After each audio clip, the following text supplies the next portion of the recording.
buenas tardes. Gracias por estar con nosotros una vez más en esta programación en español del Canal 17. Hoy vamos a abordar una serie de temas de interés para todos.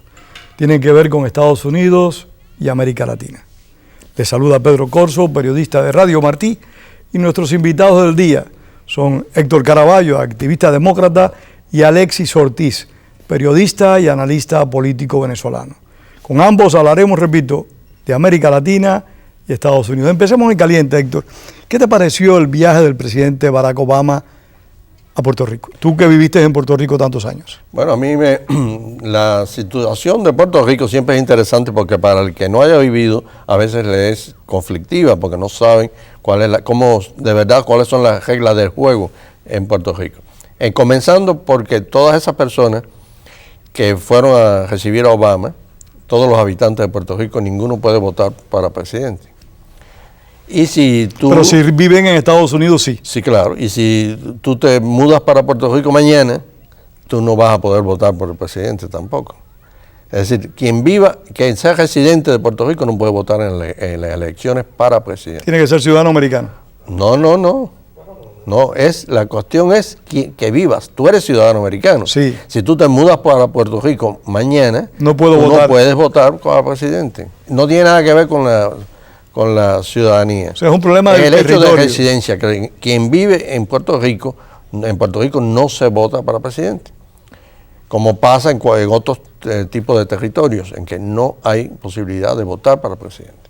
Entonces, ¿cuál es la idea del viaje? El viaje básicamente es el voto puertorriqueño en el continente. Y también recaudar dinero. También, pero no es el fue el objetivo. No, eso no es lo importante. Siempre se recauda dinero y siempre hace falta, pero no es lo importante. Lo importante es el voto puertorriqueño. Por ejemplo, Florida, que es lo que nos interesa. En Florida, en los últimos años, la última década, el porcentaje de puertorriqueños que se han radicado en lo que se llama la línea central del estado, que es en Orlando, de Orlando a Tampa, ha aumentado enormemente. Fíjate si ha aumentado que en las últimas elecciones los puertorriqueños en estos momentos había 725,000 votantes. Pero esta reunión que él tuvo con varios grupos en Puerto Rico, no se reunió con ningún grupo independentista. Se reunió con los que están a favor del mantener el status quo y con otros que están a favor de la estadidad, tengo entendido. Sí, pero hay que darte cuenta que en Puerto Rico el factor político son esos dos partidos. En la última elección el Partido Independentista dejó de ser partido, porque la cantidad de votos que obtuvo no pudieron ni quedarse como un partido de minorías. Alexis, es difícil de entender para ustedes los venezolanos el hecho de que la mayoría del pueblo puertorriqueño favorece el status quo actual, el Estado Libre Asociado o hasta la estadidad, sumarse a Estados Unidos como Estado. Mira, no es difícil de entender porque realmente Puerto Rico es una isla pequeña con pocas posibilidades de convertirse en una nación próspera a largo plazo si no se inserta dentro de un espacio más grande. Me parece que es sensato. Pero el Caribe está lleno de islas pequeñas, sí, que son independientes. Pero tienen que buscar un mecanismo de integración que permita ampliar mercados, que permita aprovechar todos los recursos de todos en función de una sola estrategia.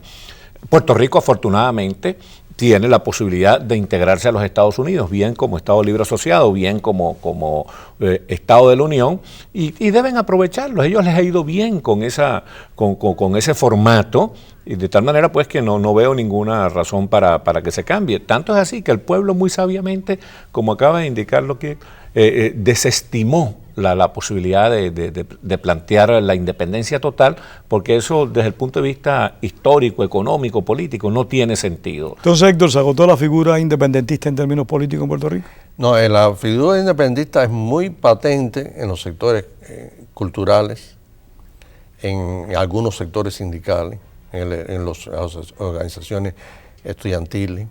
El Colegio de Abogados siempre ha sido extremadamente independentista. Es decir, aunque es una minoría, es muy activa, se toma en cuenta porque está muy organizada.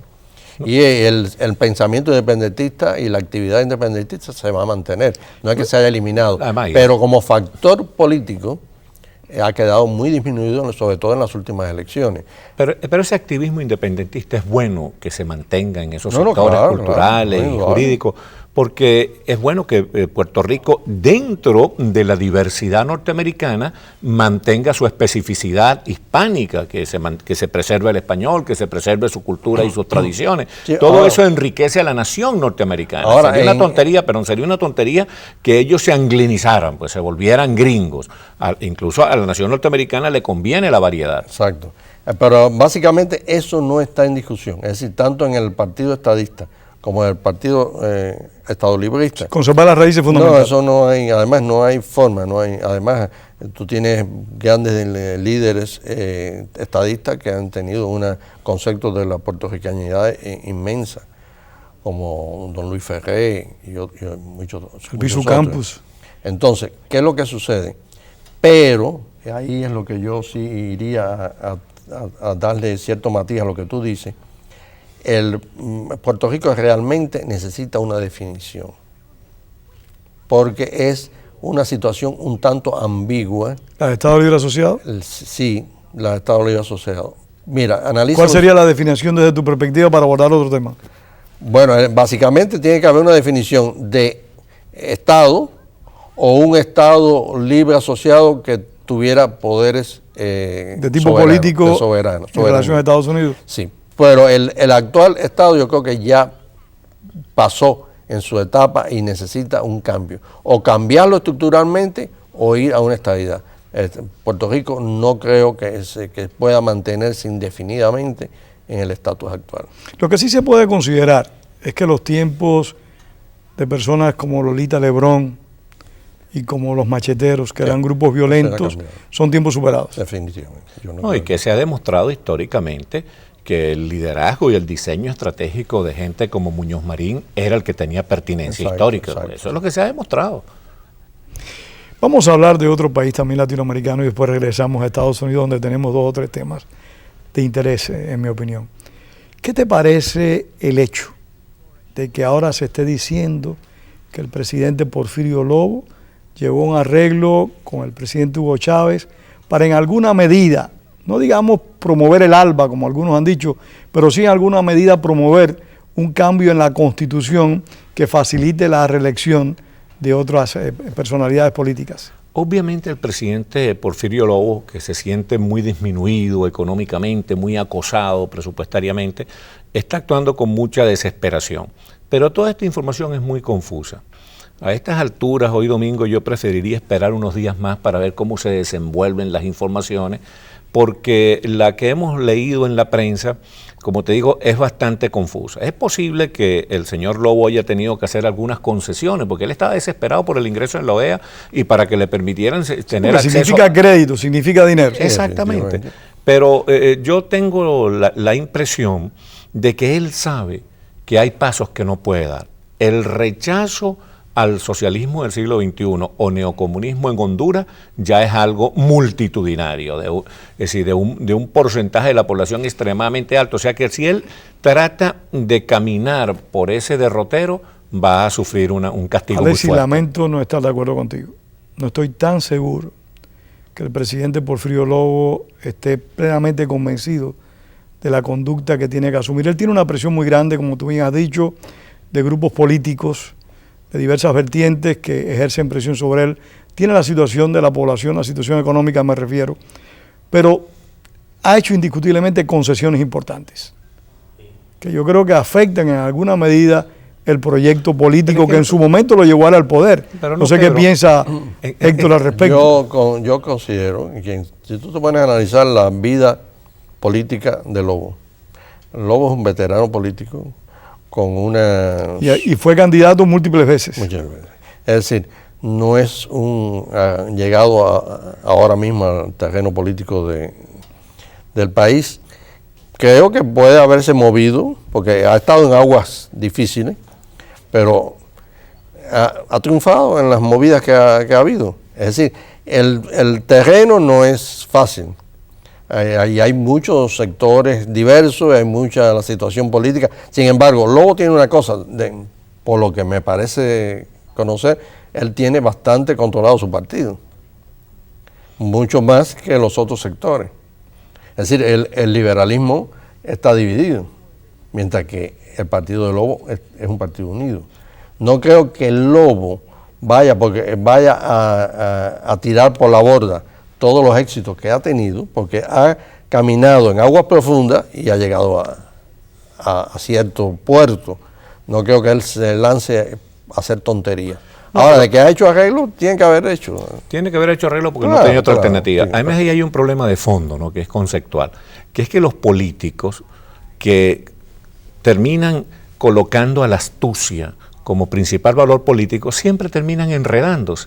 Por ejemplo, Lobo ha llegado a unos acuerdos que son... Y perdiendo ante los más fuertes. Exactamente. Siempre. No, y él ha llegado a unos acuerdos que no va a poder cumplir. Ahorita está metido en un gran enredo con el ministro ese, que lo acaban de detener. Encarcelado. Que está encarcelado, porque él llegó a un acuerdo de perdonar la corrupción a toda la gente de Celaya, y eso es imposible, porque eso es pasar por encima del principio. Supuestamente el Poder Judicial es independiente. Claro, pasar por encima de la división de los poderes. Entonces, ese acuerdo él no lo va a poder cumplir. Entonces ya se le está enredando la situación de nuevo.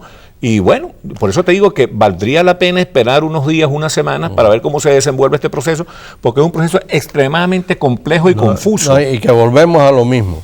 El gran problema de América Latina, de nuestros pueblos, es la falta de respeto que hay a los poderes la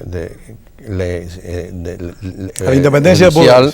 Es decir, la independencia del Poder Judicial en América Latina no existe. Ahí actuaron, perdona que te interrumpa, ahí actuaron muy irresponsablemente el presidente Chávez, que uno espera eso, pero no esperaba tanta irresponsabilidad del presidente Juan Manuel Santos y del presidente Lobo. Si ellos no podían llegar a un acuerdo desestimando el Poder Judicial. Hasta el momento presente, el que tiene las mejores cartas en esta partida, hablando como si fuera póker, es el presidente Chávez.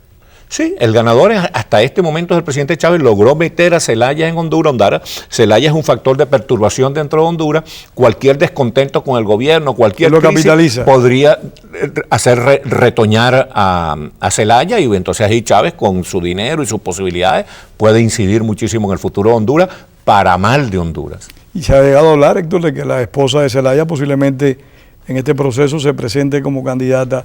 Sí, porque es que ahora se ha puesto de moda las aspiraciones de las primeras damas. Que esa es una cosa ya de falta volvemos, falta de respeto, porque inclusive en el divorcio de la primera dama de Guatemala es una violación de la ley, porque tú misma estás diciendo en público que te estás divorciando para presentar. Por lo tanto, eso es un divorcio falso, eso es ilegal, eso es un delito. Es decir, pero por otro lado también, señores, vamos a estar conscientes de una cosa. Eso es lo que han vivido nuestros pueblos durante décadas. Porque antes no era Chávez, antes eran los militares, que cuando no les gustaba una elección, al día siguiente de la elección, un golpe de Estado, los famosos gorilas de América Latina, ponían a su gente. En ese mismo país, en Honduras, en El Salvador, ¿cuántos golpes de Estado se daban?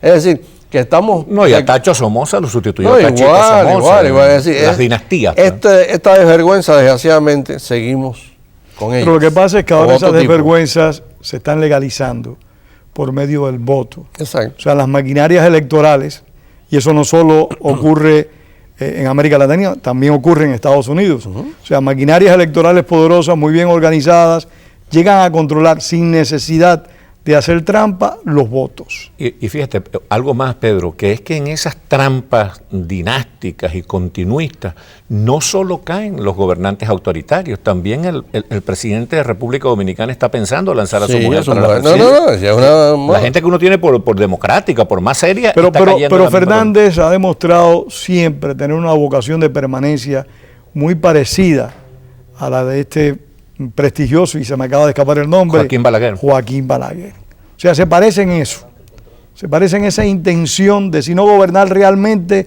gobernar detrás del trono. Eso es un problema, como bien dijo Héctor, yo creo, del hemisferio.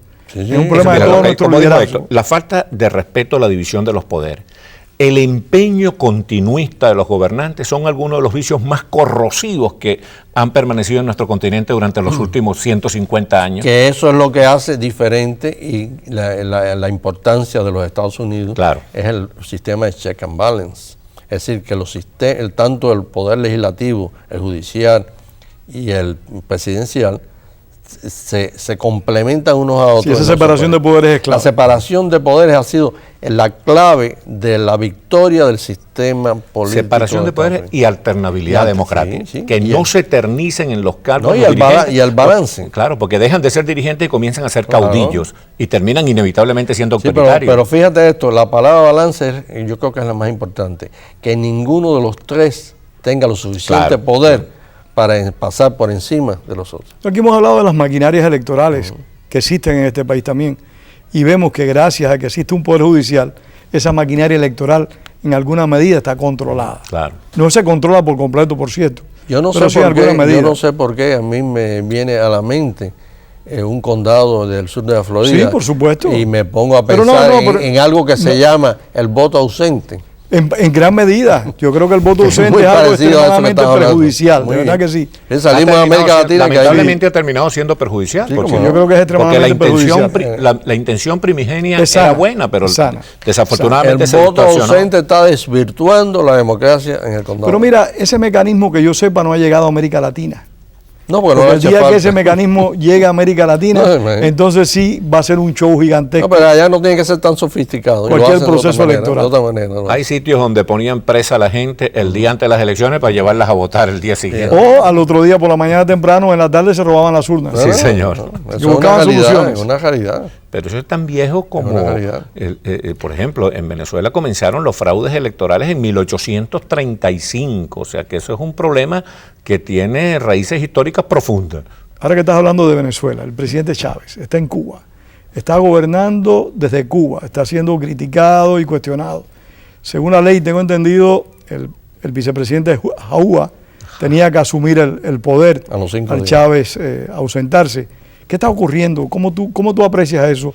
¿Afecta esto el poder del presidente Chávez? ¿Afecta aún más la poca legitimidad que tiene? Hay dos cosas que vale la pena destacar. Una es la que señalaba Héctor, que realmente cómo este tipo de caudillos autoritarios se burlan de la legalidad, realmente hacen con la Constitución lo que le da la gana, no cumplen la ley, actúan como caporales en una hacienda. Y otra es que se está sincerando la situación. Venezuela desde hace varios años está siendo gobernada desde Cuba. Entonces ahora lo que está ocurriendo no es que Chávez está gobernando desde Cuba, sino que él está gobernando desde donde gobiernan en Venezuela, porque él ha terminado siendo una marioneta de los hermanos Castro. O sea que en ese sentido se está sincerando la situación. Ahora, si está enfermo o no está enfermo, esas son cosas que uno no se atreve a dar una opinión muy consistente porque estamos acostumbrados a las maniobras y a los juegos políticos de los hermanos Castro, en el cual podría ocurrir que le hayan recomendado a Chávez que fingiera una enfermedad grave para ver quién se le iba a alzar allá. Pero ¿por qué no legitimar, Héctor, ese paso? ¿Por qué no legitimar el hecho de que el vicepresidente va a gobernar con carácter provisional hasta que él pueda regresar al país? Bueno, porque quien está al tanto de todo, como se ha desenvuelto la política en Venezuela, después de Chávez, cuando llegó Chávez al poder, él sutilmente y generalmente sin ninguna sutileza, él lo ha querido siempre dejar bien claro que él está por encima de la Constitución. Además, él quiere dejarle muy claro a sus seguidores que él los desprecia. No necesita dejar un presidente encargado porque no les tiene confianza, los desprecia. Y este pobre muchacho Jaúa, que cuando dice, no, yo no quiero estar encargado, yo no quiero que se piensen que yo le voy a quitar el poder a Chávez, porque estos caudillos autoritarios, totalitarios, la perversidad más grande que perpetran no es solo el atropello a sus adversarios, sino que convierten en canallas a sus seguidores. Que los encanallan, los convierten en lacayos, en obedientes. Realmente, finalmente terminan dando pena a los seguidores de este tipo de caudillos. Ayer mismo el debate que había allá en Caracas, esa mujer que es la presidenta del Congreso, ¿no? Era la presidenta del Congreso, Cilia Flores. Cilia Flores, en la forma que se expresaba, gracias a Fidel y a Raúl, lo están salvando, así que no tenemos nada que hablar. Es algo tan limitado, tan ridículo. Sí, son diputados, son ministros, pero hacen el papel de office boy. Sí. Dan lástima. Tú sabes que es un término, son mensajeros. Sí, son mensajeros. Lleva ve y dile. Corre ve y dile, decían en el lenguaje castizo. Ninguno tiene personalidad. Los que tenían un poquito de personalidad hace rato que abandonaron. Exactamente. Además, Chávez les dice por televisión, Héctor, muy importante, Chávez les dice por televisión, ninguno de ustedes sirve, aquí los votos estoy yo, el pueblo cree en mí, puedo salir de todos ustedes. Te queda bien el papel ese, lo hace bien, lo estoy imitando bien. Además, vamos a estar claros, eso es lo repetitivo de todos los dictadores, lo hemos visto en Cuba con los Castro, lo vimos en Santo Domingo con Trujillo, siempre es lo mismo. Y entonces al final dejan el vacío alrededor de ellos. Y los que sufren son las naciones y las sociedades que tuvieron que soportar. Porque es un vacío tal de moral, de dignidad, que cuando se van o los matan, el país para volver a recuperar su camino tiene que pasar años. Sí, porque destruyen la médula de las naciones. Y además eso está muy inscrito en todo lo que es nuestra trayectoria histórica. Nosotros venimos de una monarquía absoluta, donde la gente cuando se refería al rey decía, mi señor el rey, o sea, yo soy propiedad del rey. Entonces, ese sentido de que uno es propiedad del caudillo ha quedado muy enraizado en la mentalidad de una buena parte de nuestro pueblo. Y allí es donde pescan este tipo de farsantes y demagogos políticos. El tiempo va avanzando. ¿Qué les parece a los dos? ¿Habrá cambiado de ideología? ¿Habrá cambiado de valores políticos y conductuales el presidente electo Ollanta-Humala, Alexis Ortiz? Yo tengo mis dudas, pero también uno tiene que darle el beneficio de la duda a Ollanta-Humala en este momento. Los pasos que ha dado después que fue electo presidente son hasta ahora todos correctos. Son pasos para tranquilizar a la población, son pasos que parecieran conducir hacia un compromiso democrático. Todo podría ser una trampa, porque Chávez actuó igualmente. Todo podría ser a mediano plazo una trampa, pero es aventurero dar una opinión definitiva en este momento. Y yo creo lo mismo. Es decir, yo no hubiera querido que hubiera ganado Ollanta-Humala. Yo sinceramente te digo que a pesar del desastre que fue Fujimori en muchos aspectos, yo como peruano quizás yo le hubiera dado el voto a Keiko Fujimori. Pero no dejo de entender que el país, señores, en América Latina las grandes masas están en una situación durísima. Precaria, sí. Precaria. Son países que las minorías son las que gobiernan y la riqueza está muy mal repartida. Y eso es lo que te indica. Es decir, ahí se votó por eso. Es decir, las masas peruanas quieren un cambio. A mí me llamó la atención. Pero ahí hay una cuestión muy importante que es la siguiente. El Perú en los últimos 10 años ha venido muy bien, manteniendo un ritmo de crecimiento interesante y ha sacado en estos 10 años... Y ha sacado unas gigantescas reservas económicas. Pero lo más importante es que en estos 10 años ha sacado más o menos el 30% de la población de la pobreza. Sí. ¿Sí? O sea que no es que el pueblo está en una desesperanza total. La cuestión va bien. Precisamente el riesgo y el temor que tenemos es que el señor Ollanta-Humala eche para atrás. Lo echa a perder todo. Lo echa a perder todo. Yo estoy de acuerdo la buena contigo. racha que tiene el Perú. Entonces hay que ver eso con mucho cuidado, porque los culpables de que Ollanta-Humala esté allí en este momento son precisamente los líderes democráticos del Perú, Alejandro Toledo, Pedro Pablo Kuczynski, Luis Castañeda, que no fueron capaces de ponerse de acuerdo. Un intelectual como Vargas Llosa. Y al final un intelectual como Vargas Llosa, que es un genio literario, pero políticamente siempre ha sido muy errático.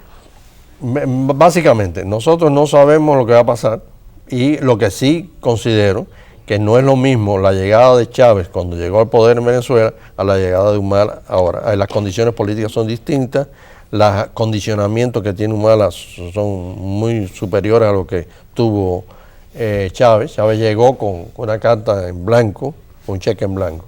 Y con mucho dinero. Humala ha hecho compromisos. Sí, es cierto. Va a ser Humala ha llegado al poder comprometido. El presidente Toledo manifestó que parte de su equipo iba a ayudarle en el gobierno. Y el presidente Toledo tiene un mecanismo allí de supervisión, de vigilancia, porque la fracción parlamentaria de Toledo es la que le va a permitir a Ollanta-Humala gobernar. Sin duda alguna. Porque vuelvo a insistir, la gente que está harta de la corrupción, y en la memoria de los peruanos, la corrupción está muy ligada al régimen de Fujimori. Sin duda alguna, nos quedan 5 minutos. Bueno. Aunque parezca mentira, el tiempo se ha ido a una velocidad vertiginosa. Estados Unidos, Héctor Caraballo. ¿Cómo tú aprecias la situación actual? La situación económica aparentemente no despega, los problemas son muy serios. Al conflicto histórico, se pudiera decir, de Irak que todavía siguen produciéndose muertos y hay militares todavía en ese país militar estadounidense, al conflicto de Afganistán. Se está sumando el diferendo con Pakistán y está ahora el nuevo de Libia y el potencial de Siria. Y la economía no se arregla. Sí, bueno, vamos a ir a dos partes porque eso es para 1 hora, no para 5 minutos. No, para 2 minutos porque Alexis tiene otro. Con respecto a la economía, el país, el crecimiento se ha mantenido un crecimiento del 1.5, es decir, el país no está en recesión. No está en recesión. Lo que pasa es que es un crecimiento muy malo. Que ese crecimiento del 1.5 es incapaz de bajar el porcentaje de desempleo. Para que nosotros bajemos el porcentaje de desempleo tenemos que tener un crecimiento de un 3%. Eso es lo que indica que tenemos que preocuparnos más que nada en hacer que la producción aumente. Y por eso creo que es erróneo el tanta importancia que se le ha dado a veces al Congreso a la deuda. La deuda no es el problema. Con un 0,5% que tú aumentes en el Producto Nacional Bruto, elimina todo el déficit que puedas tener en parte todo lo que Yo no soy aumentado. economista, pero estaba escuchando que los bonos estadounidenses iban a bajar de valor por el problema de la deuda, porque hay 4 países seriamente endeudados, entre ellos Estados Unidos y Japón. O sea, no se puede estar tampoco dejando que la deuda crezca y crezca. Claro, pero no es el punto. Es decir, si tú bajas la deuda o mantienes la deuda y no aumentas la producción, no hiciste nada. Porque lo más importante aquí es la producción y el desempleo. Para bajar el desempleo hay que aumentar la producción. Y eso requiere que el gobierno tenga las iniciativas más... ¿No las ha tenido hasta el momento este? Bueno, ya son 3 años. No, son 2 años. Todavía no hay 3 años. Va para 3 años. El problema es que creo que lo que se ha hecho ha sido lo que había que hacer. Y porque acuérdate que la economía de Estados Unidos está ligada a problemas internacionales que vamos a tener que seguir sufriendo en los próximos meses. No pudimos hablar de Libia, lamentablemente, no. Alexis. Bueno, lo único que tengo que decir es que los Estados Unidos son la economía son la locomotora de la economía mundial y los países del mundo no pueden darse el lujo de que los Estados Unidos fracase económicamente. Sí. O sea que de alguna manera eso es un seguro. Pero además, lo que a mí me preocupa en este minuto que nos queda, y tengo que decirlo, lo que a mí me preocupa es que veo que no hay ninguna voluntad de acuerdo y comprensión entre demócratas y republicanos, y el relanzamiento de este país depende del bipartidismo, de que sean capaces de ponerse de acuerdo los demócratas y los republicanos para todo aquello que tiene rango estratégico, rango histórico. No puede ser que el electoralismo esté pervirtiendo todo. Esa es mi gran preocupación.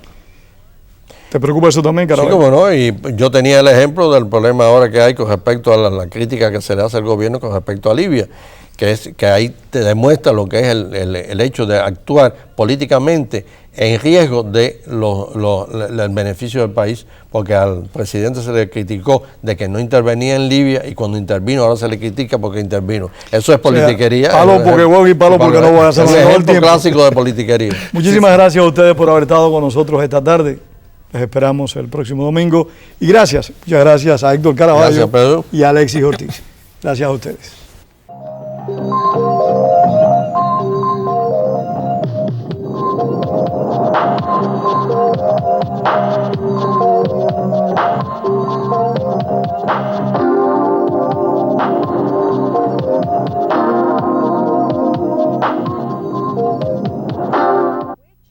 Continúe con nuestra programación en español, un medio cultural para nuestra comunidad.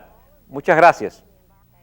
La programación en español del canal WLRN es la alternativa para usted.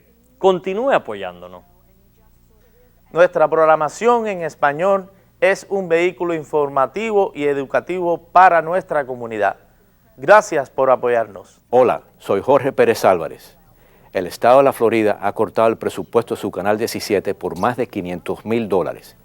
Esto no va a impedir que le sigamos trayendo los programas en español y la mejor programación multicultural y educativa en la televisión. Ahora más que nunca, necesitamos su apoyo financiero. Vaya a WLRN.org y haga su donación hoy. Únete a nosotros.